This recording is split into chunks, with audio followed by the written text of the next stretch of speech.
Kubor ka Batisi TV. Lawan rasipi da ka umsingam beats aqua na molai moro hakajingdap sunsnem jongka. Rengkat ka 3 Olives Restaurant M Crown Hotel Kyndon Shillong bat ka Orange Nissan Loan So Po Shillong. One bantiet ya ka kali Datsun Ready Go bathamai ka bas kem bat bidor.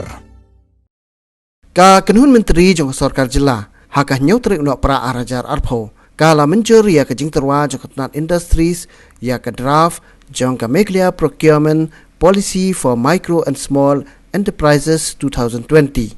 Ka jing Mynjur jong Sorkar yang ka draft ka long ban ailat Shuh ya ki nong sengkam la jong ki badai kitara Jilla.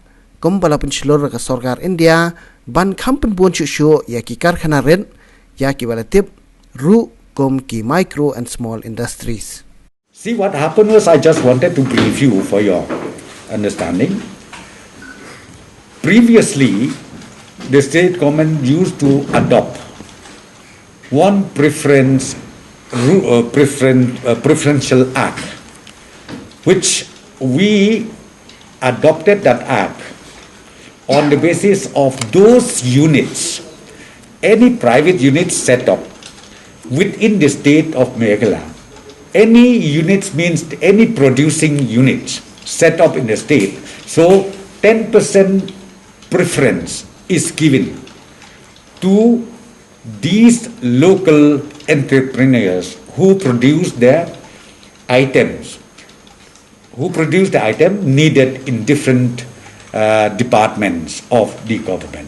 So now we are going to repeal that previous act, and we will put it in place this Meglia Procurement Preference Policy for Micro and Small Enterprises, because as you are aware that the government of India has encouraged now the micro and small enterprises to set up in the respective states in the country, and also to encourage their products for using it in the states, in their concerned states, as the case may be. So therefore the cabinet has approved the draft Meglia Procurement Preference Policy for Micro and Small Enterprise 2020.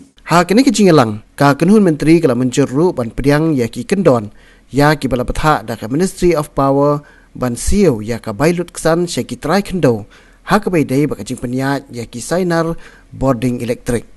We have adopted the guidelines formulated by the Ministry of Power, Government of India, relating to payment of compensation towards the place of right of way, ROW, right of way for the transmission line. And this guideline was circulated by the Ministry of Power, Government of India, and state government of Meghalaya also adopted these guidelines.